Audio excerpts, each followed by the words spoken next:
Have you ever wondered how the United States actually picks its president? It seems simple. You'd think everyone votes, and whoever gets the most votes wins, right? But not quite. The US has a unique system with some twists and turns, and today we're diving into it to make things crystal clear. Now, let's start with the basics. Every 4 years, Americans elect a new president. But instead of a straightforward majority vote, they use a system called the Electoral College. Yes, it sounds like a school for electors, but really it's the group that officially votes for the president. So let's break down this Electoral College thing. Now let's talk about the popular vote versus the electoral vote. Now here's how it goes. When people go to the polls and cast their ballots, they're actually voting for a set of electors, not directly for the president. Now, each state has a certain number of these electors based on its population, which means more populous states have more electors.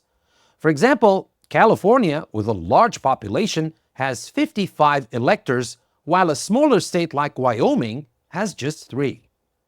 All these electors combined give us the Electoral College a total of 538 electors across the whole country.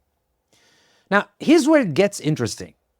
To win the presidency, a candidate has to secure a majority of these electoral votes.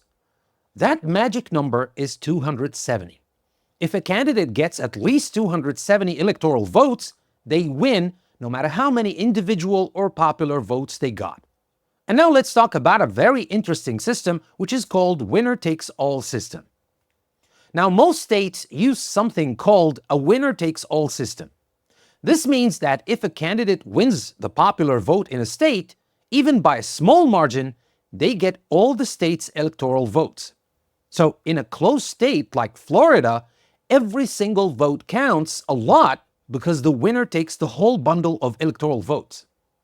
However, Maine and Nebraska do things a little differently.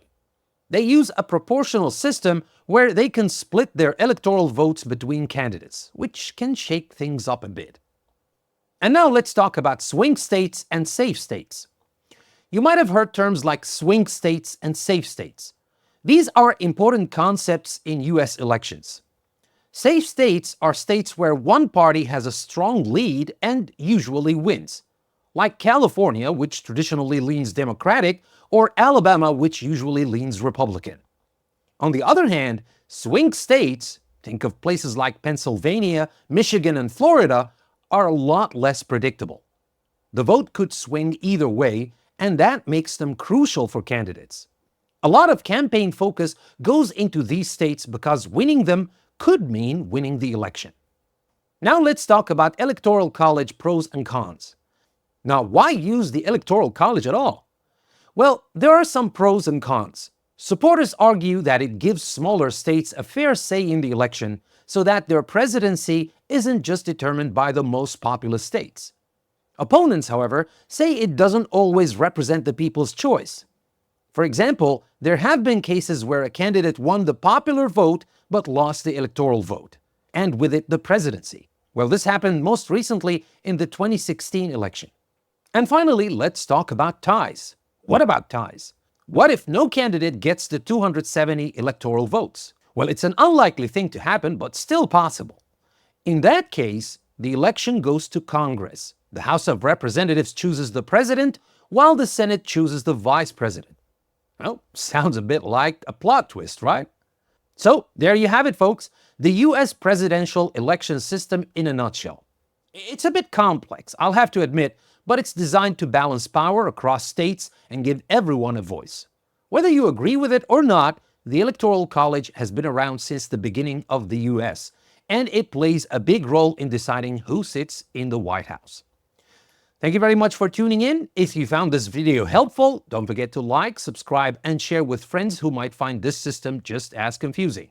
And hey, let us know in the comments. Would you prefer the Electoral College or a straight-up popular vote? Until next time, keep learning, stay curious, and remember, never stop learning with English Plus Podcast.